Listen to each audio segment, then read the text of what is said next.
large house made of wood, surrounded by trees.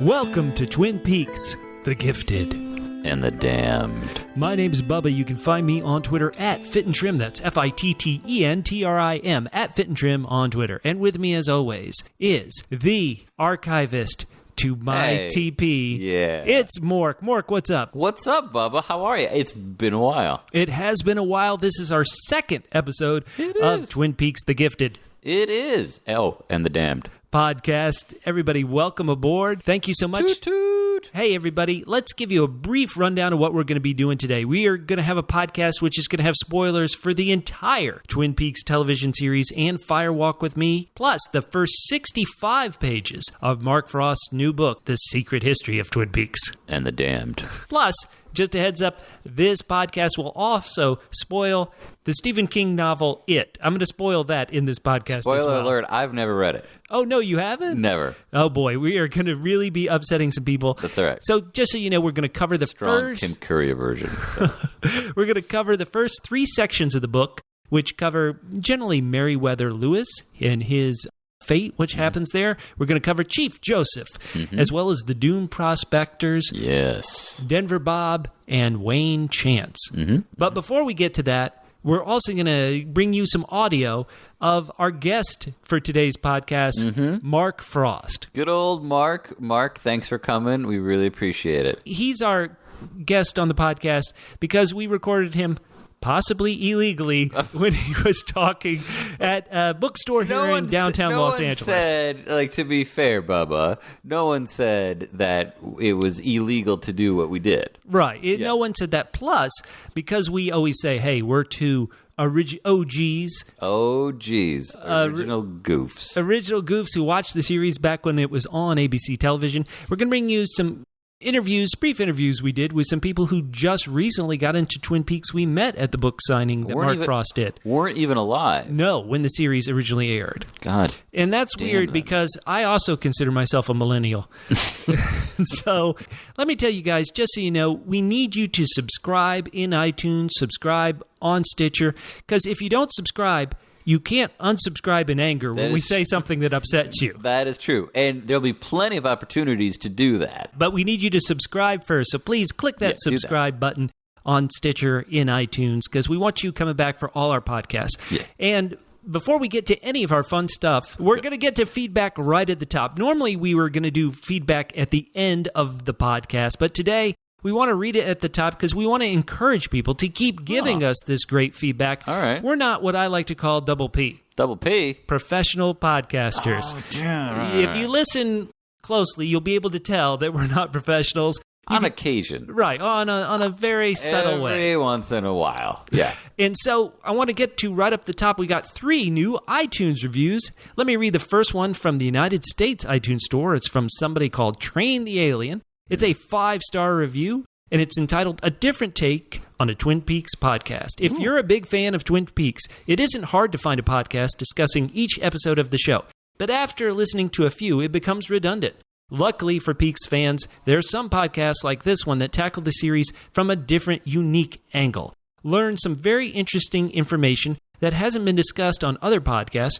Great knowledgeable hosts as well. Would recommend to all Peaks fans, but be warned, there are spoilers for the series and the film. Thank you so much, Train the Alien. Thank you so much. Yeah. God, that is flattering. That is how an American iTunes review goes. Now, Mork, I see you found one from the UK iTunes Store. I did. I looked very hard, and I found it. It comes from Hey, Ref. Hey, Ref. Hey, Ref. Another outstanding podcast from the Double P Podcast Network. Ooh, thank you so much. 5 stars. Oh, wow, thanks. Which is at least 4 stars higher than my horrible British accent. Okay. A great podcast. Bubba and Mork lay out why Twin Peaks got pulled. The harsh delivery of the truth would make Albert, as in Albert Rosenfield, proud. Aww. The near-perfect timing of the gags between the hosts will make all true fans laugh. Give it a listen, and even if you don't agree with Bubba's flawless logic and can't laugh when Mork says, sweeps, for the millionth time, you will still find yourself smiling at the end. Even if it's only from the misty-eyed nostalgia for a simpler, pre-social media age and a gloriously offbeat soap opera. Thank you so much. I think that's our good friend Sean Gregan in the UK. Thank you so much at Hey Ref. At Hey Ref, if you're ever in the UK and you need a ride, just ask for Sean. That's right. Our final new iTunes review comes from the great island of Australia. It's from Kremen2. He writes, Bubba and Mork tell the truth, 5 stars. Always been a huge fan of Twin Peaks, but never really knew why it was canceled. I don't know the official figures for Australia, but it seemed to be doing okay here, is what he writes. But Bubba and Mork explain once for all why it got canned in the U.S. Can't wait for more episodes of the podcast and for the new episodes of Twin Peaks. Let's hope it rates better this time in the ratings, and Twin Peaks does as well. Haha, LOL.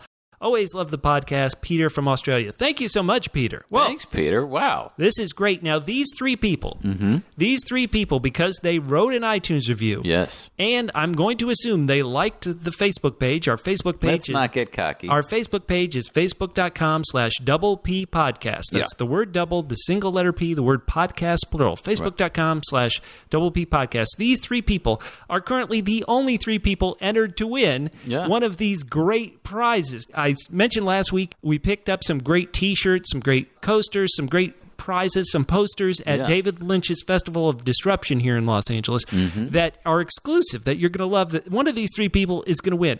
But not only that, when we went to Mark Frost's book signing, we not only got a copy of The Secret History of Twin Peaks, it's beautiful, autographed by Mark Frost, but also by Season 3 cast member Amy Shields, who was there. That's right. You want to talk about exclusive? I think we're the only ones who got her to sign any books. So Mark Frost and Amy Shields, we're going to give away one of those books in an upcoming episode. If you want to make these 3 people have worse odds to win, all you need to do is give us a written review in iTunes and our Facebook page. Even if you don't actually want the prizes, you will prevent them from having an easier chance. So if you just want to spite them, now's your chance. So you could imagine, you could win a prize, throw the prize out the window, and unsubscribe, all at the same time. Isn't that great? Now, we did get some feedback once again. Normally we'll leave feedback to the end, but because we want to keep getting it, because it's the only reason why we do these podcasts, we need it. I want to read some more we got. So I got some on Twitter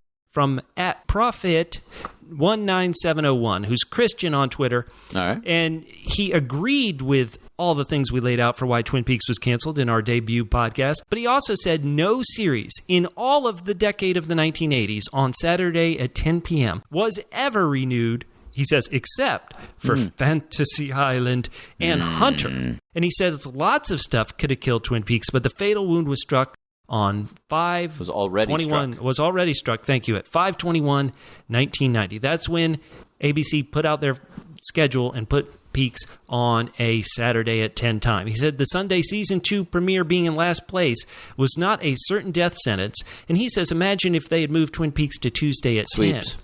Right, exactly. He said Saturday at 10 had been doomed for a decade. So love this feedback, Christian. Yeah. I want to say that technically you are correct. Just because season 2 premiered in a Sunday night and finished in last place doesn't mean that you couldn't move it to another night and it might have succeeded. I would say that if you had to assume, though, that here, after all the hype, Twin Peaks debuts for season 2 on a Sunday night and finishes in last place behind even lowly rated, newly created Fox TV at the time. Right. That's a tough one to get over. It is a tough one. And so Christian is pitching, maybe in the fall they had moved Twin Peaks to Tuesday at 10 p.m. I have to be honest, most people in hindsight always go, boy, if they had given Twin Peaks Wednesday night at 10, because that fall ABC debuted a famous bomb, Cop Rock, on Wednesday at 10. But what ABC had in the fall of 1990, Tuesdays at 10, was a little show known as 30-something. Now, 30-something, sure enough, was losing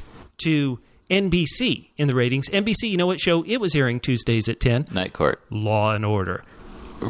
Get out of town. Can you believe this? That's now, CBS... breaking new ground. CBS in the fall of 1990, it was airing the baseball playoffs. And often that times it would air on Tuesday nights. It also aired one time against Twin Peaks, I should say, the baseball playoffs. And so all these things beat 30-something. And so, sure enough, 30-something was kind of rough in the ratings of the fall of 1990. And under Christian's idea, maybe moving Twin Peaks there, it wouldn't have killed it. I have to be honest, I think the evidence says that it probably would have died. I want to say that ABC, because it was in last place, at times it pulled 30-something off the air. And one of the times it pulled 30-something off the air on a Tuesday is because it debuted a miniseries of Stephen King's It. Ow. We're not going to spoil it yet, but note that we'll come around to Stephen King's It in a bit. And sure enough, that miniseries won the ratings. In the spring of 1991, there were some times when 30-something started to beat Law & Order, which was on NBC in the ratings. But sure enough, at the end of that season, the 90 to 91 season, in May, guess what? 30-something was canceled. And so, just as Twin Peaks was, you don't do well, you finish last place in the ratings, you get canceled. Crushed. I am totally crushed. The one thing I'd like to just sort of remind everyone about Cop Rock, the show was not great. But no. But the title was right on. So let's just give it. It was not false advertising. They were cops and they were rocking. Can we give it a little bit of credit, please? Thank you, Christian. Now, on our Facebook page, a guy named Andy wrote in and he said, while he appreciates our last podcast, he thinks it's too simplistic to blame the cancellation of the series on just one event like ratings or sweeps. And I would say, like ratings? Yeah. Andy, I would say that we didn't. If you listen to our podcast, we said sweeps was important, but sweeps wasn't the technical reason why it got canceled. We gave different things for that. But Andy did bring up some certain other things that happened. He said there was creative fiction among the cast, directors, and creators during season 2. Sure. And he says that our podcast didn't mention the infamous First Gulf War, which broke out in the January, I believe, of 1991. And it did cause Twin Peaks to kind of get shuffled in the schedule some. That's true. And so when they sent poor Audrey Horne to Kuwait, right. I was heartbreaking. I didn't know what to do. I didn't know where to watch. I mean, talk about a crossover episode. And Andy, I would say that while I didn't mention it, I have to be honest, when I look back at the ratings, and even at the time I thought this, Twin Peaks did suddenly lose an episode depending where you were. Now, I was watching it on the East Coast, but generally every TV show had to deal with the Iraq War at this time. And so I think it's a bit unfair to say, well, our show got hurt more than the others. Actually, I think you can make that argument that it did with a soap opera. You don't want to have, shows postponed and moved around, but blaming the Iraq War, in my own personal opinion, is kind of overstating the issue. Thank you for pointing that out. Yeah, one last bit of feedback we got is Lost in the Movies, which is a great Twin Peaks fan. They write excellent analysis of the ratings and scheduling scenario back then, and they say that they've argued with people about the room service waiter thing. And that was a perception based on the facts at hand. It really was a turning point. Yeah. So thank you so much. Lost in the Movies went on in some of this feedback to talk about an upcoming podcast we're going to do about why Twin Peaks was correct to reveal the killer. And I want to read the rest of Lost in the Movies feedback then. Yeah. That's going to be one that I think there's going to be great disagreement on. We'll have hopefully more feedback for that. But we probably won't hit that podcast until after we're done covering the secret history of Twin Peaks. Probably not. And that's actually something also that our good friend Andy talks about in his note to us. And so we look forward to discussing it further with him when we get to it at that point. Excellent. So thank you so much for the feedback. Keep it coming in. Once again, we're not professionals. We're doing this for fun. We're doing this to have great discussions like we've had with you guys. You can go to our Facebook page, facebook.com/Double P Podcast, or you can tweet at us directly. You can tweet at me. My name is Bubba at Fittentrim, FITTENTRIM, or you can tweet. Mork is at Extraordinary. It's extraordinary with the W before the second R. So before we get into our review of the first 65 pages of the secret history of Twin Peaks, Mork, let's take everybody to downtown Los Angeles and Mark Frost's book signing. The winds are blowing. The contractors are making a lot of money renovating old warehouse space into condos for hipsters. Lofts reign. The jewelry district still sells jewelry. And Ani DeFranco is playing at the Beacon Theater. Heck yeah. Now, we got there about 2 hours early. I tweeted out a photo. There was lines around the block. So, really cool space. Great bookstore. Everybody. Amazing. Last bookstore. Downtown LA. It's amazing. It's amazing. And I want to say, and I don't want to come across as sexist, but you know how often we talk about, if you watch Twin Peaks, lovely Sherilyn Fenn is Audrey Horne. Sure. Lovely Shelley Johnson. All these lovely characters. Yeah. Every woman at this event was just lovely, beautiful, incredible. God. Intelligent, kind, giving, nurturing. We talked to a bunch, so great. Yeah. But then every guy looked like us. This was a creepy bunch of dudes. It was a little depressing. But it did make me want to go to the Last Bookstore more often. Yeah, it really did. And Mark Frost got up, seemed like the nicest guy. he Super could. cool. We, like everybody, we got our book signed, talked to him. Seemed like just a genial, very nice guy. Yeah. And one of the first things he did was, of course, he thanked the fans. First of all, I want to say it's great to be bringing this series back after all this time, but I really want to thank you guys.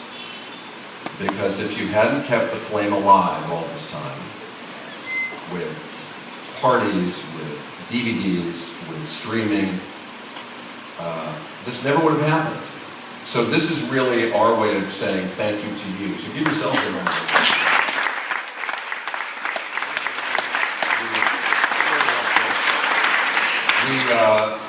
We have every confidence that it's going to be worth the wait, and this book is the first course of what will be, I hope, a great smorgasbord for you over the next couple of years.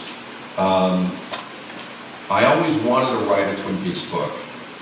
I felt that there was so much more that we could do that went beyond the series, that in this case, I could go back in time. I could go back and tell you the origins of this town and this region and the mythology that gave rise to a place like Twin Peaks. So, do you have your books already? Everybody, do you have a book? Hold it up. There it is. So, what you hold in your hands is like the skeleton key to how Twin Peaks came together. Really cool time, huh? We mentioned that That was Amy great. Shields was there. Boy, you want to talk about Drop Dead Gorgeous as well. Yes. Famed Twin Peaks casting director Joanna Ray was there. Her son, did not notice her son Eric there. DeRay, Leo Johnson, he was not there. We didn't notice him. Now, do we happen to know, and I don't want to, Sweeps, I don't want to spend too much time talking about this, but I'm just curious. Yeah. All we know at this point is that the show's coming back next year. We don't have an exact air date, and we don't have not yet. Not only do we not have a date, but part of that is we don't have a day of the week. Right. But is it safe to assume it'll be a weekend, or does Showtime have enough shows where they're doing it during the week now? Oh, that is a great question. I know a lot of their shows, like a lot of premium cable television, they put them on Sunday night. That would be my own guess. When you invest in Twin Peaks, you want it there. You want the water cooler discussion, which was such a big thing back when it aired. Oh, yeah. We talked to a bunch of people there. There was a great person sitting behind us while we were waiting for to get our book signed. It looked like a son and his mother were there, and he had this beautiful poster that he had Amy Shields sign. I hope to God that was his mom and not like his girlfriend or something. We don't judge. We remember. We're not judging. We remember Mayor Milford and his lovely Blana. Yeah. The age discrepancy there was Doesn't less matter. drastic with this. It couple. doesn't matter. No, we had a great time. They had a very cool poster. And we also talked to just a couple. We talked to a bunch of people. We only recorded two brief conversations we had with two millennials, two people who weren't born when Twin Peaks was first on TV, who've become obsessed with it now. It was interesting to get their take because most of their lives, most of their TV watching lives has really been in like this amazing golden age of TV where you had stuff that was done, at really, when you talk The Sopranos or The Wire or Breaking Bad or, whatever. You had all these things done at the highest level. It didn't seem dated to them. It Not wasn't at an all, issue at no. all. And so that was interesting. I got into Twin Peaks beginning of 2013. It was romanticized in the beginning. It was with my ex-boyfriend, and it was oh, this show. I thought of it as a lovey thing to do, but then I completely forgot about my partner, and I was so engulfed in this show. I kind of felt like I was anybody who's maybe born late 90s can live vicariously through the show. So despite maybe I wasn't born in 91 or could even comprehend what its worth was or anything, I feel like it's dated correctly in the sense that we can all resonate. You are living through these people and these times, and you almost wish you were, of course you wish you were there. You wish life was still like that, or relationships, people, situations, circumstances. Everything. So a couple of years ago, I'm a writer, filmmaker, and I was working with a friend on a project, and we decided to do this project together, and he said, okay, this is going to be great, but I can't work with you until you have seen the works of David Lynch. So I said, okay, cool. So we started off with Eraserhead, Blue Velvet, Wild at Heart, and by the time we got to Twin Peaks, I was completely in love. I went and I watched all of Twin Peaks in about a week. I just completely fell in love, and then we did Fire Walk with Me, and now I'm a complete Lynch freak. I fell in love. I still watch it. I'm always in the process of watching it. I leave it on the background all the time. My apartment is very themed to all David Lynch's stuff. I love it. And I think that David Lynch's work is so outside the box that it's really very intellectually stimulating because you never ever know what's going to happen. And even in a mundane situation like Twin Peaks that's sort of based on a soap opera, there's this darkness and confusion underneath it, so you never know what's going to happen. And I think that everybody needs to be shaken up a little bit, at least in the creative sense. It helps you think differently and look at situations differently and look at what you can and can't do differently. You realize that you can do anything, and nothing always has to make sense. That's what David Lynch taught me. You don't have to explain everything. You don't have to lead everyone to things. You can let them make their own conclusions. And so for me, it's very, very creatively inspiring. I love his book, too, Catching the Big Fish. I keep by my bedside. I was born in 90, so I don't think small-town politics ever feel dated, and I don't think the weirdness in Twin Peaks could ever feel dated. I mean, obviously, the technology is different, the fashions are different, but I feel like the core character relations and the core problems are very, very much relevant now and very much the same. You never feel like, oh, people would never do that now. You never get that sense. I think it's timeless. I am trying to do my best. I'm very excited. I can't stop myself from being excited. I'm trying to love like I've never been hurt before. I know there's been a lot of reboots and revisiting of a lot of franchises and a lot of series, and a lot of them have not been great. But I'm just throwing caution to the wind and just being excited about it. But I kind of hope that it's something a little new and a little different. So I think the one thing I need is to be surprised. I think that's going to happen. Thank you. Oh, well, okay, you finished the book. Non-spoiler, one-word review or stars, or what would you say? I gave it a 5-star review, 5 out of 5. I loved it. It wasn't what I expected, but it is so... If you love backstory, this is the book for you. It really gives a fascinating picture of the area that Twin Peaks takes place in, and it's very compelling. Lots of surprises for old-time fans and new fans. It's a gem. She was wonderful, this last person, and she had these great tattoos, and I'm going to tweet out a picture of her hand, because it not only had an awesome Twin Peaks tattoo across the back of her hand, which was so lovely, but she also had the owl cave symbol tattooed on her ring finger. Whoa. No, you don't think that's awesome. Creepy. Awesome, man. No, she was it was a lovely person. Next time you do some book shopping downtown, and when you're tired out and you're hungry, and you probably need a cocktail, after looking at so many books, you can do what we did. You can pop across the street to, was it Little Ease? Little Easy. It's a New Orleans restaurant in downtown Los Angeles. Instead of the Big Easy, it's titled Little Easy. The Little Easy. Amy Shields was eating there with Joanna Ray. We ran into them again across the street. We ran into them. It's time to get to this book. Let's do this. Mork. Let's talk. And I want to talk, before we even get to the book, I want to talk about co-creator Mark Frost. Yes. And one of the things everybody, and I mean every single person on this earth, undersells Mark Frost's involvement in Twin Peaks. Even when they say co-creator Mark Frost. Right. A lot of times they are underselling him. Because while, admittedly, he had absolutely, positively nothing to do with Twin Peaks Fire Walk With Me, the film that came after the series. Yeah. Frost had more of his imprint on the television show Twin Peaks than anybody. And it wasn't like an equal part with anybody. It was him. He was the showrunner. He was the day in, day out. He was writing the scripts. He was approving the storylines. Mm-hmm. He was plotting storylines for season 1 and season 2. He was really the man. He was the man, and I think also one way that he really doesn't get enough credit, I think, is, when you have somebody like David Lynch, who's a really masterful visual artist, and sometimes gets a little bored with, some of the mechanics of exposition, I think maybe some other people wouldn't have been able to deal with, working a talent like that into the show. But to be able to make a lot of what Lynch was doing work and make sense from a story perspective, a lot of other people not only wouldn't have been able to do it as well, but maybe wouldn't have had the energy or the patience or whatever, and or just like the sense to say, hey, you know what, this guy is pretty amazing, and when he's on, he can show stuff. Some of the visuals in the show are From Lynch, you mean the Lynchian visuals? Some of the, and you know that definitely set the tone of the show. Where it's, and this is something that he does in his, you know, you talk about Blue Velvet, you know, right, in particular Blue Velvet. But when you talk about some of the scenes from just everyday Americana, that, however, just the weird way that Lynch puts the camera, whatever it is, he makes the typical everyday, what would normally be a very comforting visual, terrifying.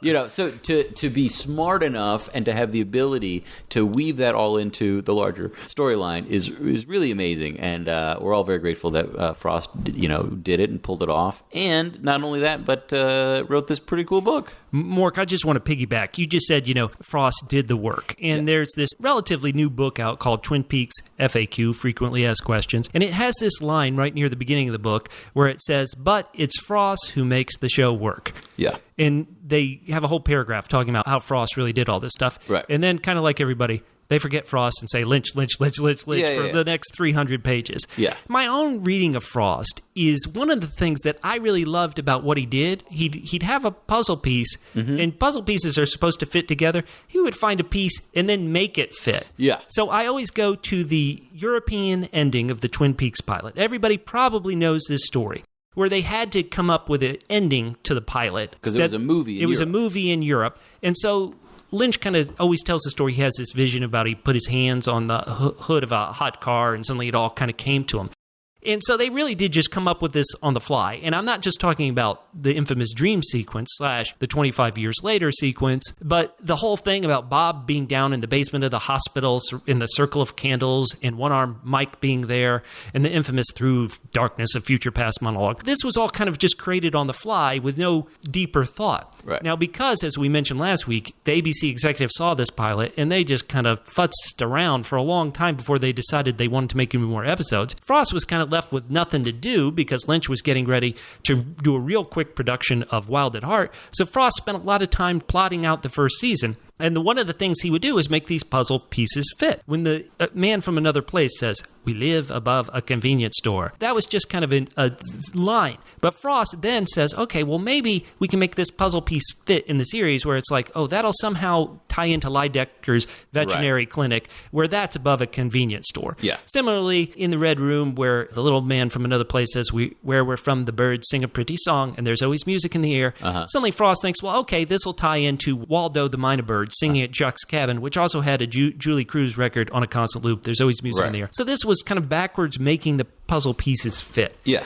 And not to spoil anything in the book, but he does that at times in this book too. There's a great story about that pilot where they had the actor Russ Tamblyn on to play Dr. Jacoby, but if you remember the pilot, there really wasn't anything there. He was just a character who shows up for a brief thing. The actor Russ Tamblyn's like, oh, I have these great glasses that I want to wear. They're old 3D glasses. One lens is red, one lens is blue. Yeah. But it was really just because the actor said, ooh, let's wear it. Yeah. And in this book, Secret History of Twin Peaks, Frost comes up with a reason why he would be wearing these. So this, what I call making a puzzle piece fit, is one of the things he did that I actually really liked. As a murder mystery fan, as a soap opera fan, as I came to Twin Peaks, these kind of things I really did like, quote unquote, trying to make sense. The puzzle piece fit of the abstract. Right. It wouldn't be satisfying otherwise. And so I think that's the main thing, because I think, when you look at what they do with, without each other, and they definitely, they're a great combination, and we're all very excited and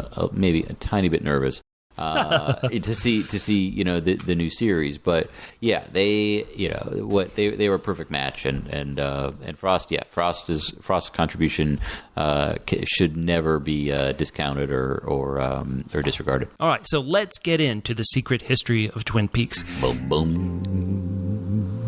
Boom, boom. And when we get to these first 65 pages, I've actually read a blog post of somebody who had read the first 100 pages. What? And he just hated it. And he said, oh, this is why Frost sucks and Lynch is a great. Frost is given all this stuff we don't care about. Where are the characters we love? I'm going to punch that guy in the nose. Well, hey, everybody has an opinion. If you have that opinion, tweet at us, let us know. Go to our Facebook page, tell us. I just want to say I kind of felt the opposite. I have finished the book. I don't want to say anything more about it because this is only spoilers for the first 65 pages. Yeah. But I'm going to say it. these first 65 pages are my favorite part of the book. They're great. I would say I have one complaint about the book. Okay. And it's it's part of the gimmick of the book. So you see what appears to be memos. You see it starts off with a memo from Gordon Cole. There's all of these things, which are great, but I cannot for the life of me. Yeah. I have a horrible time reading like cursive. Especially cursive that's supposed to be from the 1800s. So there's parts of the book that are beautiful. Oh yeah. But I had a hard time just deciphering it. So, but that's really my only complaint about the book.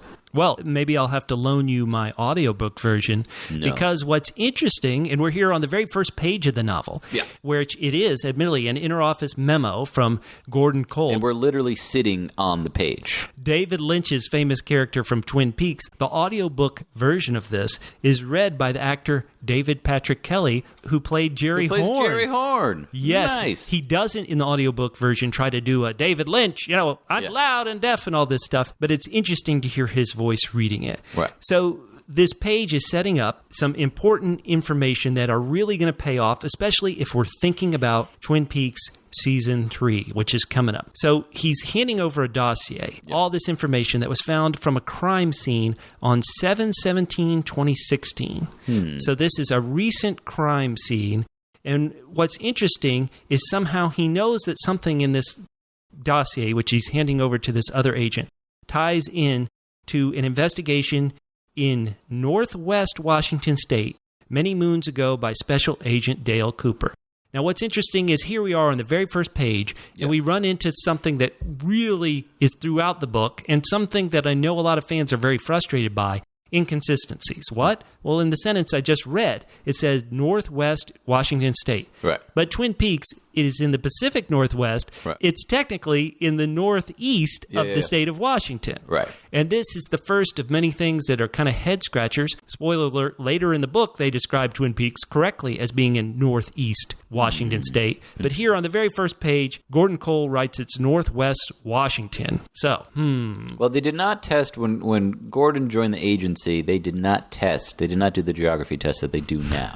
He's old. And he's old. So that could be why. I also think it's very interesting that this letter says it was in and around a small town called Twin Peaks, these murders, specifically the murder of a woman named Laura Palmer. I always find it interesting that he doesn't mention, or a woman named Teresa Banks, or a woman named Madison Ferguson. Other people were killed. Or Ronette, Right. Well, Ronette got injured. Gordon leaves that stuff out in his memo. Then you flip the page, and we're still doing FBI stuff, and it's still stuff from Gordon Cole. And we're introduced to the very first, what I would call, mystery in the book, or maybe it's a secret.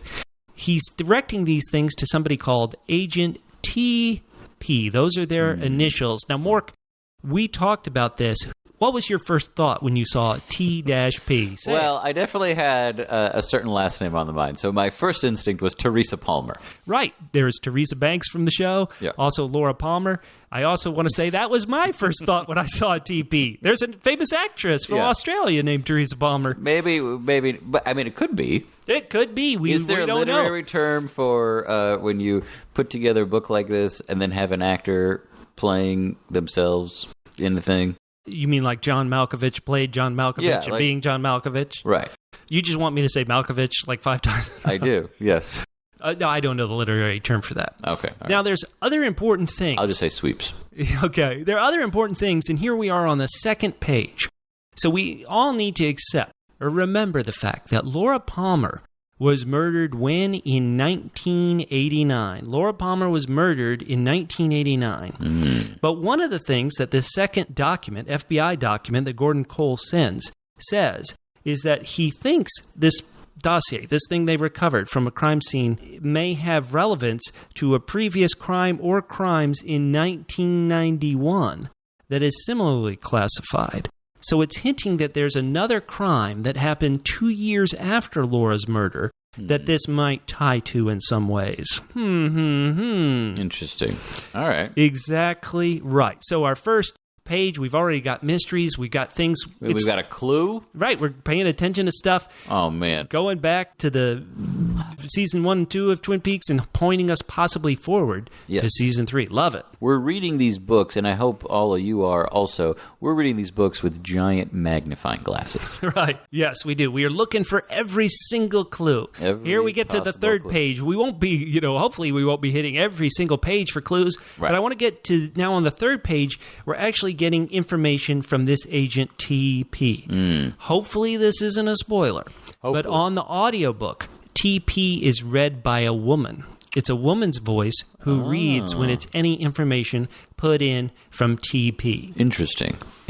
Now I have not listened. Right. I'm reading along. I'm a little bit ahead of the friendly folks listening, so I can have something to say, unintelligible as it may be. But I'm just reading in chunks as we do it. So I've not finished the book, unlike Bubba, and I've not listened to the audiobook either. Okay, so very good. So once again, you can write us on Facebook, you can tweet at us, and know that we won't talk about anything later in the book until we cover that section in an upcoming podcast. So TP is talking about what she found. It was kind of this special-made case, which had all these documents in it. Sorry, not that she found, that she was given from this crime scene on 7/17/2016. And one of the things she notes is that on some of these dossiers is this symbol has been placed on the side of it. Yeah. This symbol, when you look at it, it's 3 kind of diamonds on top of each other in a triangle, and there are all sorts of things going. And what I would say is, if you're a super Twin Peaks fan, what does this make you think of? This makes you think of Owl Cave. When Cooper, Andy, Harry, and Hawk first went to Owl Cave, yes, there was an Owl Cave symbol there, but it was kind of attached and inside, not the full petroglyph we came to see, but it was built around a petroglyph which had these diamonds on top of each other. Right. And it wasn't till first Andy swung at an owl and hit it, and his pickaxe got stuck, and then later Wyndham Earl inverted the Owl Cave symbol, that this diamond petroglyph and everything fell down and revealed, quote-unquote, the real petroglyph of Owl Cave. But it's interesting that here we're already seeing symbols that tie back to the show. It is pulling everything in. I should point out, this is not mentioned in this book, and I really don't remember if it was mentioned on the show much, but I know in the Twin Peaks Access Guide, the 3rd official book that came out, it was pointed out that Twin Peaks was in Diamond County. And so the fact that there are these diamond symbols, wonder if everything's paying off. And so anyway... The shoe is on the other foot now, mon frere. So anyway, Agent TP is writing what she'll be doing. Because she wants to find out the identity of who put this together and who put this together, but a character who refers to themselves as the Archivist. Is it the Archivist or the Archivist? What do you think? I think it's Archivist. That's how I say it. What do you think? I think Archivist. Okay, Archivist. Yeah, unless an Archivist... I thought an Archivist was someone who, built archives, or maybe built an ark. Noah the Archivist. Noah the Archivist. I'm not sure. Now, once again, not to do any spoilers, but as we move into the thing called the dossier, which is what all this information is compiled in, the Archivist on the audiobook has a male voice. Interesting. Also interesting. Now, the shoe that was on the other foot is now back on the original foot. Why does this person only have one shoe and not the other shoe? I want to ask you something more. Sorry, I want to ask you something more. You mentioned you saw TP and you thought Teresa Palmer. When you see that there's this person referred to as the Archivist, do you have any thought of who or what this could be talking about? Harold Smith. Interesting. We know he loved diaries. He loved to write things down. He knows his way around a diary. It's one of those deals where I'd like it to be somebody. Here's my theory. Ooh, I want to hear it. Yeah. Is it too early to? I'm just pulling it out of my... Let's hear it. Yeah. And for reasons that have to do with the show, but also have to do with the people involved with the show. But so far, based on knowing nothing more than what I've read, I just thought I had a crazy idea. Wouldn't it be cool if Doc Hayward was the Archivist? He's an old figure in Twin Peaks. That would be pretty cool. He's an old figure, and he also happens to be... Yeah. Mark Frost's father in real life. Is that what you're implying? Well, that's what I'm saying. It's true, though. Well, you could say that out loud. Sorry. Why do you set it up as like a mystery for me to solve? Why not just say he happens to be? Well, we were doing a little. Look, this is further proof this is not a professional podcast. But this was an alley-oop. All right. Okay. Fair enough. So that's my thinking. All right. That's my thinking. Part of the feeling of the book is there's so many like great little bits and old letters. We were talking about that. I mean, there's a letter that's supposedly from Thomas Jefferson, for God's sake. Yeah. Which is amazing. When I think of like, people who, go through libraries and send away, do mail order things. Like I think of old retired guys who have nothing else to do. Okay, I was really worried you were going to say, I think Doc Hayward's old enough to have known Thomas Jefferson. He could be. All right, so then the archivist states his thing about, okay, I'm putting this stuff together, and the first real piece that we get to is some Lewis and Clark journal entries, and the first entry, sure enough, is written by Clark the first time they meet the Nez Perce Indian tribe in 1805 on their famous expedition to find a Northwest Passage. Right. And specifically, they meet this important chief called Twisted Hair. Yeah. As we continue along and get to a letter by Meriwether Lewis back to the president, Twisted Hair has some important artifacts. One of the artifacts he keeps in a pouch around his neck. He doesn't wear it. He doesn't wear it, and he tries to warn people to not wear it. Yes.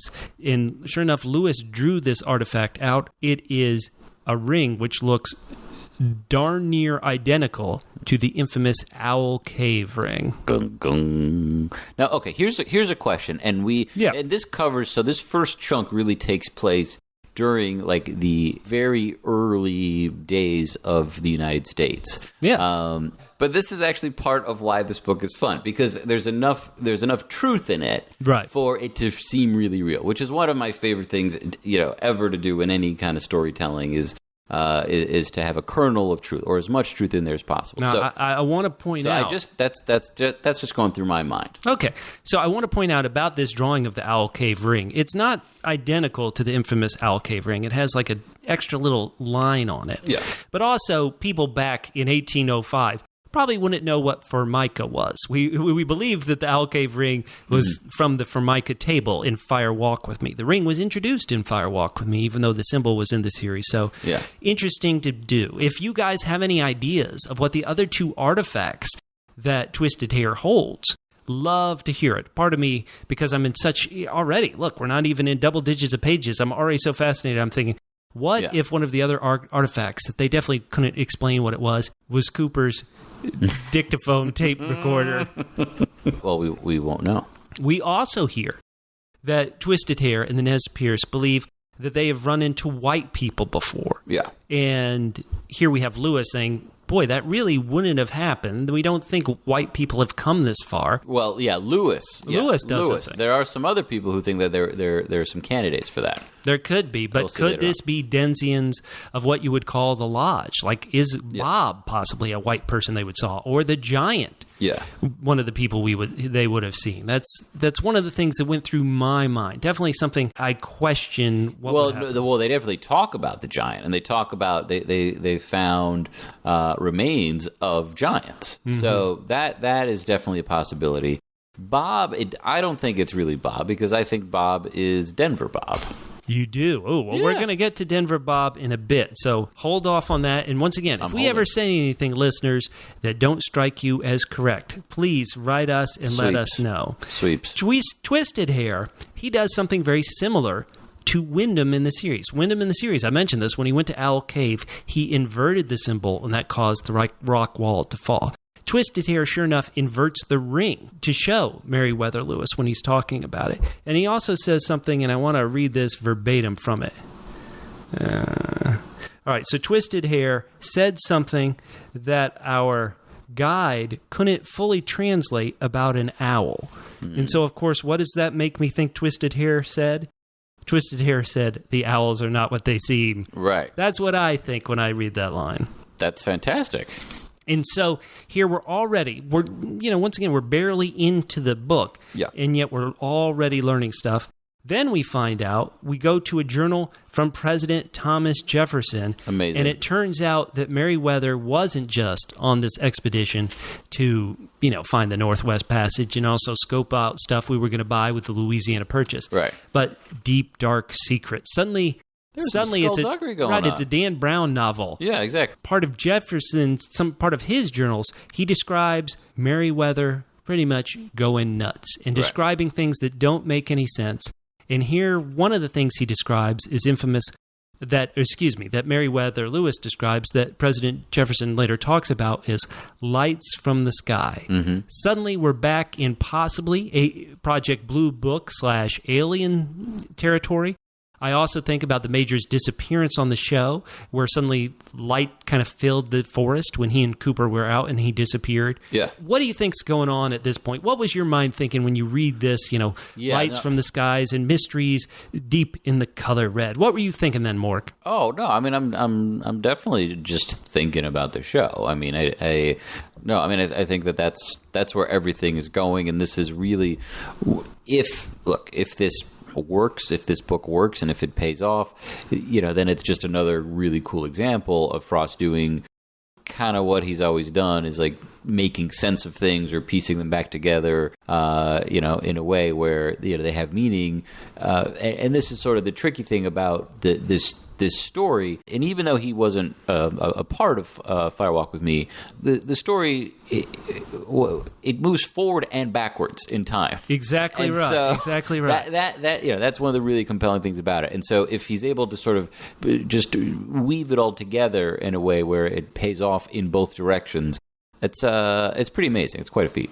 Now, I want to get into this kind of insane state that Meriwether Lewis gets into it, because there's a lot of meat on the bone here. Yeah. One of the things that kind of the ramblings that Lewis did and Jefferson writes about is he said something gold, all gold, bright and shiny. Right. And gold immediately gets me thinking of things. Number one is Twin Peaks in its history really didn't have ever touch much about anything on gold. In fact, the most famous part of gold, I would say, to Twin Peaks so far has been when Philip Gerard, a.k.a. Mike, the one-armed man, was talking about his relationship with Bob before he took off the arm, and they did all these things. It was like a golden circle, which was really in the show to get us back to Cooper's Ring, which had disappeared in the second season premiere. Yeah. But suddenly, a couple of years ago, David Lynch releases the Twin Peaks Blu-ray gold box. Even then I thought, well, gee, what does Twin Peaks have to do with gold? Why are we getting a gold Blu-ray box? Right.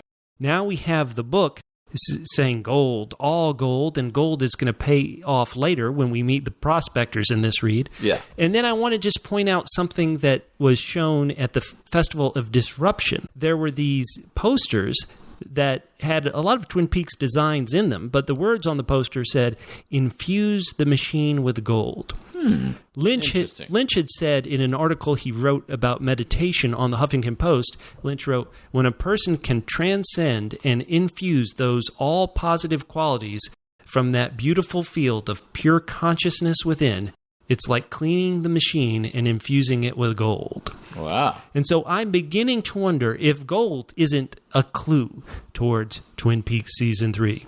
Well, it sure sounds like it, but look, you're talking to the guy who doesn't actually know where we first meet Sacagawea. So, someone who had a far greater impact on this nation than me. So, yeah, I don't know. Right. So let's just keep going. Later on in this same, mini paragraph, they're talking about the mysterious force B. Franklin had stumbled upon. Obviously talking about electricity. Maybe. As they said in Firewalk with Me, you would assume. We hear about this character known as, quote, a, quote, silent man. This is another mystery. Listeners, tell us, who do you think the silent man is? I kind of have no ideas. Part of me thinks back to when the giant warned Cooper Kevin sometimes. Smith? Could it be Kevin Smith from Clerks? No, he's a giant, that's for sure, but in a different way. Yeah, Silent Bob? Yeah. Silent Bob. It's all coming together, people. All coming together. I thought of the giant warning Cooper occasionally silently, waving his hands and saying no. But listeners, tell us who you think the silent man is, who Rambling Lewis We're gonna figure this talks out. about. I got a and good of course, Meriwether Lewis keeps the ring. Ruh-roh. Yeah, that's a tricky one, but he probably earned it. He earned it. Wait, you don't think he should have given it back to Twisted Hair, or you think Twisted Hair gave it to him as a gift, so you get to keep it? Well, I mean, this is the sort of gift. Like, was it really a gift? Was it like the old Robin Williams joke? Hey, you took all our land, so here's a little monkey for your back when they talk about cocaine. I don't know, but maybe. Yeah, there's not going to be any editing. Good. What's that about? I don't know. Okay. But no. Here, this is actually relevant. So, but this is a ring that was never worn by the chief. Right. So this is something he didn't, he was guarding. I mean, they're very similar, a little Lord of the Rings here. He's guarding the ring, but he's not wearing the ring. Exactly so right. Maybe he's giving it, basically it's giving it to, White Man Merriweather as revenge for all of our transgressions. That's pretty good. It is like Lord of the Rings. You better not wear it or you're in deep trouble. Yeah, so that did not end well. Meriwether Lewis goes back and he kind of gets involved in Masonic lodges and all sorts of evil Dan Brown Illuminati type stuff. Well, here's the thing. This is actually what the book is saying is that he was not involved in evil. It was the Illuminati. Right. It was the Freemasons versus the Illuminati, and the Illuminati were backing another group out west to take control of this fledgling country. That's a good point. It's all a conspiracy. It goes up. Are other people trying to harness the power of what we called the lodges on the show, the Red Room? In the Fire Walk With Me script, it was entitled Black Lodge / Red Room. Who knows what they call the darn thing? So we get a lot of real history here about Lewis and his kind of hard times he fell on. And here his last days, which are very much based on the true history, his really last days on Earth. Of course, there's always the added fact that Lewis wears a pouch, and we can only assume in this pouch is, of course, the infamous Owl Cave ring. And then we get this great stuff about him getting got. He got killed, right? And it was this character named Neely. And so if one of the things you're supposed to do in this book is follow the path of the Owl Cave ring, I think it's safe to assume from the way the archivist presents the information is that something funny went on. This wasn't suicide like some people had reported. Right. This was a murder of Lewis, and sure enough, this character, Neely, who was earlier described himself as a Native American escort to Lewis, that he probably took all this stuff and he probably took the ring. So did Twisted Hair give Lewis the ring in order so it would be taken from him by Neely, and then Neely would presumably go mad? How deep does it go? I don't know. We'll find out. You mentioned it being a beautiful book, and sure enough, Meriwether Lewis is part of a Masonic lodge, and he wore this thing called an apron, kind of a workman's smock. Yeah. What do you call these things? I think they call it an apron. Okay, fair enough. But it was sort of like a ceremonial garb that they wore during their ceremonies and customs and traditions. It has symbols painted on it. Did you feel empathy? Did you feel sad that Meriwether Lewis died in such 100%. A sad state? 100%. Yeah. Yeah, he kind of the sad sack almost. Well, and what it reminded me of a little bit was, you sort of have, so, the show is all about the darkness versus the light, external and internal. And so what Meriwether Lewis kind of reminds me of is Coop. He's being sent on this mission to, in the Pacific Northwest, and he's reporting, Coop reports to, Cole and the FBI, and Meriwether Lewis is reporting to the president, the president. And so they could be on similar journeys. Great point. Does this mean Coop is headed for a similar fate as old Meriwether Lewis? Uh-oh. Well, we don't know. I mean, look, let's be honest. Coop has not been in a good place for the past 25 years, so maybe he'll get out of it. We shall see. The next thing we kind of jump into are Indian burial mounds and Native Americans across, they're referred to in the book as Indians. Yeah. And they talk about a mysterious race of giants. Mm-hmm. And that's going to play a big part, you would assume, in the rest of this book because we all know the infamous giant who didn't appear in Fire Walk with Me and didn't appear in the first season. He was a season 2 only thing, but he really gets a big play right here where they're talking about these 7 feet tall kind of super beings. And earlier, once again, we had heard about the white race of people where maybe there shouldn't be a white race of people. We'll have to see if the giant, in fact, is this thing almost out of time and space as well. Yeah, no, we learn, there's a lot we learn along the way. We do get a little bit more about sort of mourning Lewis, Meriwether Lewis, and talked about some of the, we learn about Wilkinson, who is considered to be one of the great traders of the country. And when you think about it, when you think about the Revolutionary War and early American history, it's like, yeah, if there was ever a place that was ripe for getting stolen or rigged or all of that stuff, it was like, yeah, maybe during its earliest days. And so I'm learning stuff that they didn't cover in 10th grade history class. They did not cover this in my history either. I would have paid attention. Yeah. I would have paid attention, and we would maybe be doing this professionally if I had. Think about that.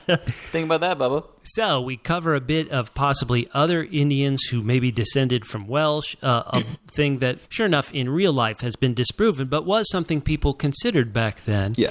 About these, taller just Native enough, Americans, these people just with different real colored enough eyes. to consider it is all we need. Then we get into later history of the Nez Perce, kind of a very sad, kind of an ugly history from our own country, and that is the displacement of Indians. And sure enough, this section deals with Chief Joseph. I maybe didn't feel quite so sad that Meriwether ended up in such a sad state, but Chief Joseph, he and his people, I'm from the South of the United States, and so a lot of times I hear about the Trail of Tears and what we did to Indians there, and it's really, this is about tribes displaced from the Pacific Northwest, and what they went through, really, really terrible. Yeah, and multiple times the Nez Perce that they got sort of shunted around, and it was whenever, there was the new reason, the rationale of why they had to move this time. Oh, it's for another tribe that we made a deal with, sorry. It's heartbreaking. Yeah, there's nothing too deep, you would think, so much about the show to say about it, but these are, in the timeline of the book, these are the ancestors of Twisted Hair, and the descendants. The descendants, excuse me. The descendants of Twisted Hair. I think that when you talk about some of the great stories, for me, they all take place, they're all stories that they didn't just start when the story started. Exactly right. They're all like at the tail end of something else, and they were all, on the one hand, it's like a great ending is something that is surprising and satisfying, but also inevitable. For it to be a great ending, it has to have led up to that point. It's not just something you can just slap on and be like, and now everybody is, going to New Orleans, where you just pull it out of thin air. I mean, this is a big part of our country's history, but it's also a big part of the show's history. Yeah, and, no, I agree. It's like the original sin, and so when you look at and who knows what we're going to see when the show comes back on the air, but when you look at the original show, where you do have this perfect, idyllic place, and yet things have been going wrong there for as long. I mean, the reason why there's the Bookhouse Boys, Laura Palmer is paying for these sins. The prettiest, smartest, sweetest, kindest girl ends up dead because of these sins from hundreds of years ago.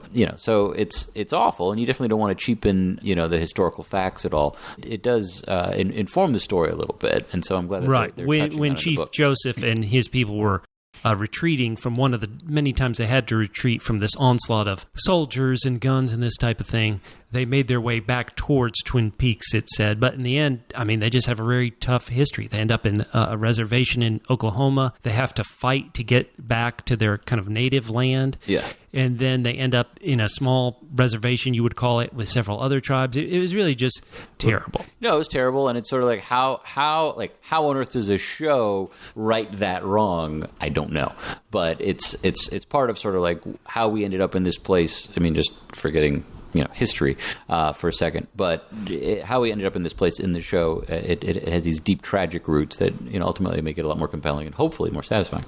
And one of the characters we meet in this section is a real life person, Liver Eater Johnson, and I just thought to myself, Leo, you've gone back in time. Oh, poor Leo. Leo, this is an ancestor of yours. I don't remember Leo eating liver on the show, but sure enough, whole lot of trouble. For a while, Leo did not have much choice over his menu, so it could have been. It could have been that. Right. Exactly. He likes a clean home. He likes yummy liver. And he likes liver, no onions. So the last section of the dossier we're going to get to, it starts on a subheading called The Town of Twin Peaks, but it really deals with what I call the Prospectors. Sure enough, Denver Bob and somebody called Wayne Chance. Some people have referred to it as One Chance. But instead of One Chance, it's Wayne Chance. All right. I like it. So, and this is the Prospectors, and this is the last section we're going to cover today. Really love it. There's so much in this. DB, Denver Bob, is constantly referred to as DB. Mm-hmm. And what do we know Dale Cooper's initial are? DB Cooper, a.k.a. Dale Bartholomew Cooper on the show, famous history figure from the Pacific Northwest. DB Cooper as well. That is true. It's all coming together. But now let's get to it, Mork. You think the Bob we know on the show might have some connection here with Denver Bob? Yeah, no, I kind of think it has to. I mean, first off, I don't think there's ever been a prospector who turned out to be a good guy. There's gold in them hills. Yeah, like they got gold fever, treasure for of the Sierra sure. Madre. Oh yeah. I mean, maybe what's his name? Ellison, Jim Beaver's character on Deadwood. On Deadwood, yeah. What was his name? Elmer. I don't know. It started with an E. Anyway, he's like the only good prospector I think in the history of prospecting. So yeah, I think it's got to be our guy. Well, Denver Bob and his partner Wayne Chance, they get a map of an area up to Twin Peaks. They're looking for gold, and again, gold coming through the show, coming hard in the book. I believe somehow coming in season 3. Yes. And they go up there, and one of the things they start seeing is and listeners, we need your help with this.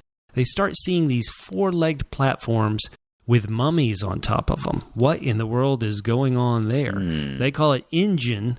Very offensive Indian country that they're going through. Right. But it's not just that it's Indian. There's something mystical. There's some certain ceremonies that are going on up here. Is it possible, now I know that, is it possible that what they stumbled upon was just an earlier version, a predecessor of what we would call soup plantation? You're saying it was a buffet. A buffet of... It was a buffet. Human sacrifice, maybe? Hey, they come north, could have been from the Donner Party. It was about the same time. Who's to say? Who's to say? Will, I'm not sure. That was around the Donner Party. I have no idea. Okay. I didn't study American Not history. professional podcasters at all. No. Oh, my God. You know what, listeners? Look. Just fact-check Mork, and I'll give you a friggin' prize. Oh, my God. Look, here's the problem. If we had all the answers, right, then we would also be removing a fair amount of the wonder. So we are keeping... Oh, my God. We are keeping this something to ponder and think about late at night. You know, if we just gave you the facts, then you could sleep. But we're not going to do that.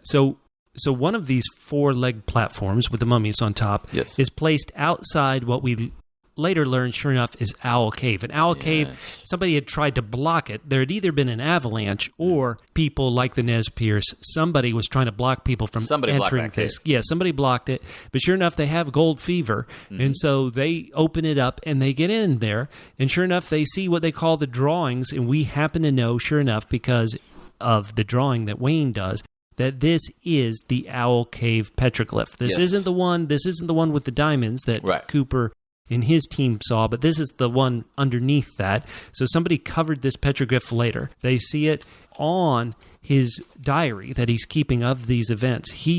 Wayne Chance draws the Owl Cave symbol. Oh my goodness gracious. Nothing but trouble. Spooky stuff, people. And when they're in there, something they believe attacks there. There's something in there. Yeah. This, if you remember, once again, I keep referring to it, the first time that Cooper, Harry, Andy, and Hawk went to Owl Cave, they were down there, and they got freaked out about this owl kind of fluttering at them. And I felt like this was almost that exact same moment happening then. Can I ask? Okay, I'm going to ask a question. I'm going to ask two questions, and only one of them you're going to think is relevant, but I'm not sure which one. Let's hear it. Okay. What is the relationship in the wild between owls and hawks?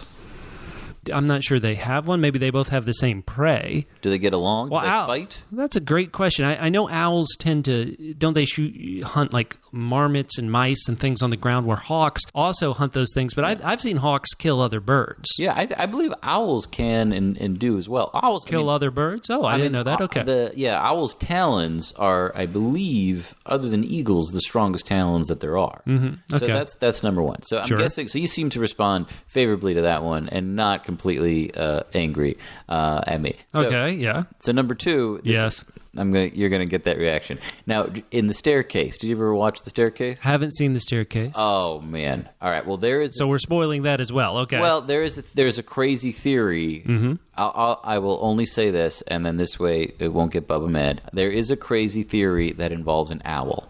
In The Staircase? What's the theory? Well, that it wasn't the guy who got accused of murdering his wife, who killed his wife, but it was an owl. Really? That's 100% true. And I believe, I think it's true. I don't want to... Real quick, everybody. Mork, tell everybody what The Staircase is. The Staircase is a phenomenal documentary series that originally aired on French television. It was on YouTube for a while. It was free. And I think now it's on Sundance Channel or IFC or It wasn't a faux documentary? No, it was a real documentary? It is real. It's based on a murder case that happened in North Carolina about 10 years ago. And it happened... I think it was prosecuted by Russ Nifong, who is the guy who was in charge of the Duke lacrosse rape case. Okay. And he prosecuted this guy for murdering his wife. And what's phenomenal is you meet this guy who's a semi-successful author, right? Happily married, and I won't give too much away. You meet him, you hear the 911 call. He's such a nice guy, and he claims his wife fell down the stairs. And died at the bottom of the staircase. Okay. Only when you see, and so you're, oh gosh, it's clearly an accident. This poor guy got railroaded. Then at the end of the pilot episode, of the first episode, you see the crime scene photos, and there's blood all over the place. So this is not just a simple, oh, this woman tripped and fell and broke her neck. And it's worth watching. It's worth tracking down wherever you can get it. At the end of every episode, whatever you thought the first week, oh, he definitely did it. Well, next week he definitely did not do it, and they do this for 10 weeks.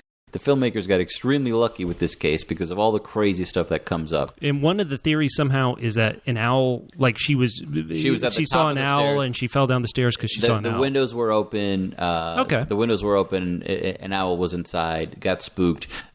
Clawed her on top of the head. Huh. And she fell down the stairs. And that's where all the blood came from. Was the super deep gouges in her skull. And there are marks in her skull that are sort of claw-like. Oh, wow. Interesting. So will everybody be sure to check that out on Netflix, is it? I think it's on IFC. It's not on Netflix, unfortunately. Okay. And so why were you asking about hawks and owls then earlier? Because Hawk is part of our team. Officer Hawk. And so your thought was the owl hates the hawk, and so it attacked Hawk? Well, Hawk is...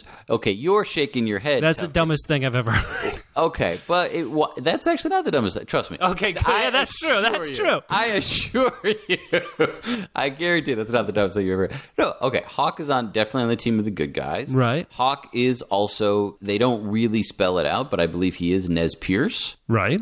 From the Nez Perce Nation. Sure. Or tribe or whatever. Okay, yeah. So the owl is not a friendly beast, so it could certainly be symbolic or emblematic of something else. Yeah, no. It's not the dumbest thing I ever. could see. Now, do you believe that what Wayne Chance and Denver Bob saw was an owl? Of course, by this point, with the lights in the sky, the silvery orbs we've heard described we don't know. from Meriwether Lewis, or did they see a monster? Did they see an alien? Did they see a soul trying to escape? Yeah, it freaked them out to no end. Right. I mean, for me, like when it comes to this stuff, the supernatural stuff, I prefer if I like spirits more than I like monsters or boogeymen.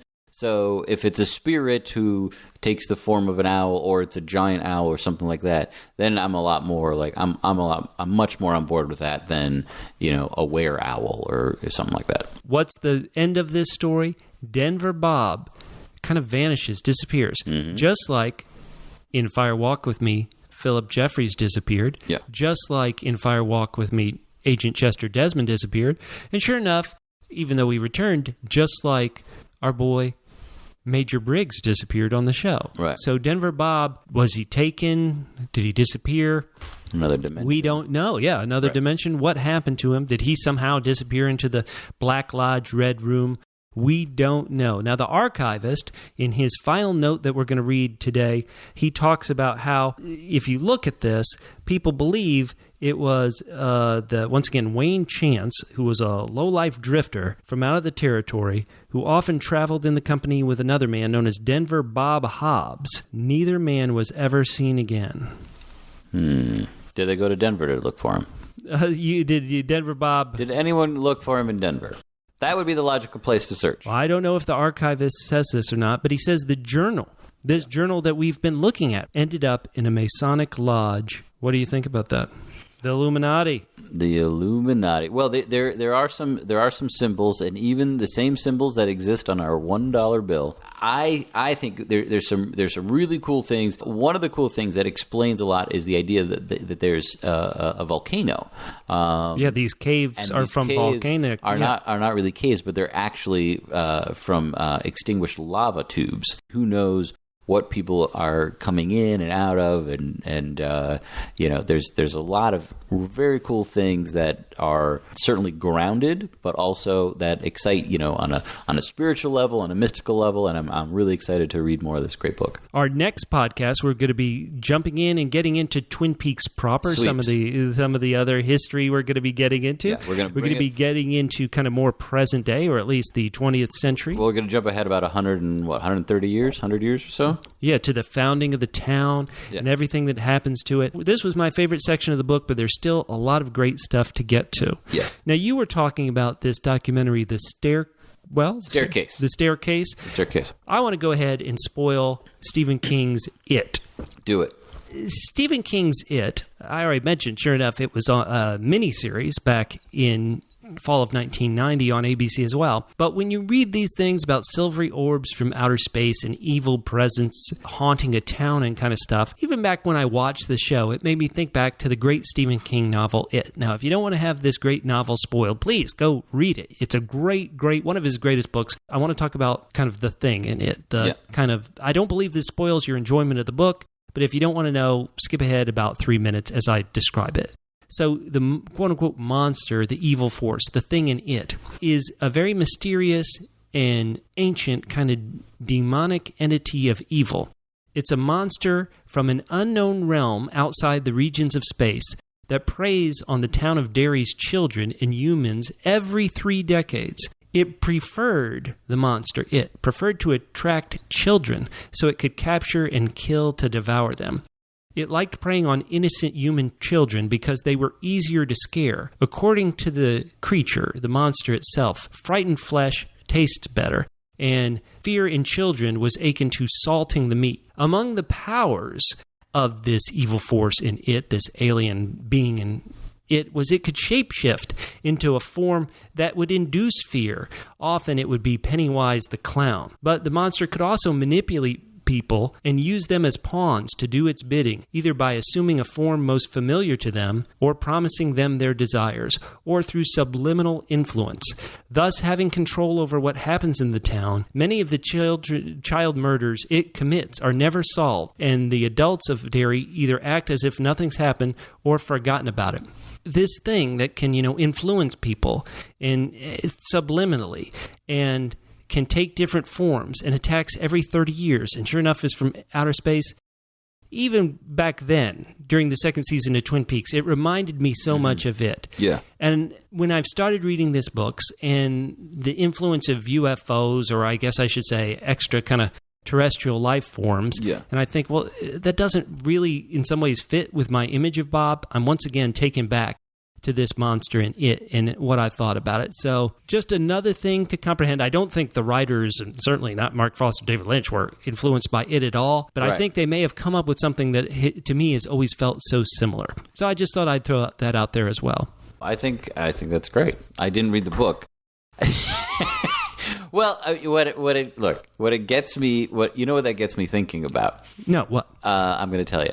So it's a combination of it's these silver orbs. Also, this is to talk about the lights in the sky. Right. Also, there's Roswell. Also, one of the great and this could be too much of a rant for this particular podcast, but I'm just going to stop. Go.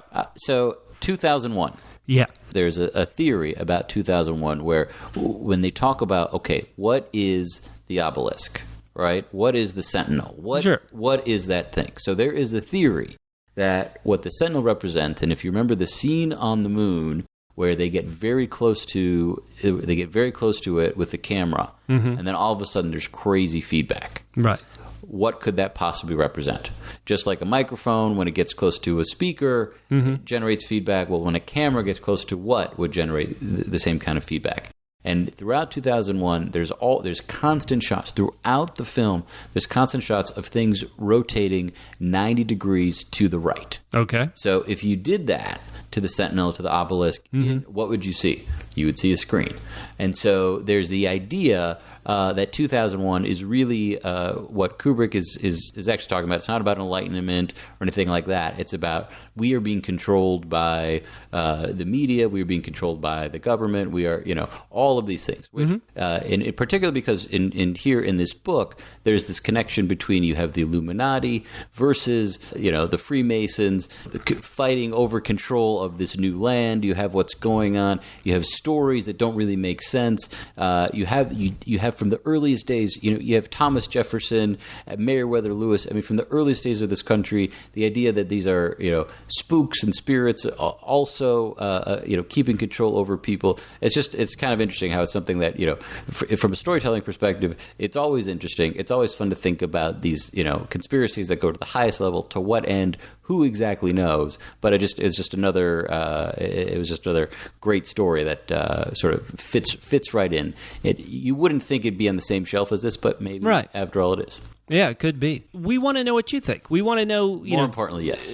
These things have inspired us to think of things like The Staircase, like 2001. Nice. So tell us your thoughts about the first 65 pages. We're going to be covering another 65 pages for our next podcast. Get your thoughts in. Get your complaints in. Get ready to unsubscribe, but you have to subscribe first if you want to unsubscribe. Exactly. Let us know. I've said it multiple times, but if you want to win one of these wonderful prizes we're going to be giving away, including an autographed copy of The Secret History of Twin Peaks, autographed by Mark Frost and Amy Shields, you've got to do two things. They're two simple things, but we need you to do them. We need you to go to facebook.com/Double P Podcast and like the page. We also need you to go to iTunes specifically. Even if you listen on Stitcher or something else, we need you to go to iTunes, write a review. You can't just click on stars. We need you to write a review, submit it, and that's one way you'll be eligible to win these great prizes. We're going to be giving away from our own pocket. We're going to be mailing them to you. Oh, yeah. From our own pocket. We can't wait. We're so happy for all the feedback and all the great notices we've received so far. Thank you, guys. And The Staircase is on Sundance TV, for the record. Go enjoy it. For everybody, my name's Bubba. You can find me on Twitter at FitandTrim. That's FITTENTRIM, at FitandTrim on Twitter. Mork Extraordinary. That's extraordinary with the W in front of the second R. And you can hear us next time on Twin Peaks, The Gifted. And the Damned. Did. And the Damned. Did. And the Damned. Did. And the Damned. Did. And the Damned. Did.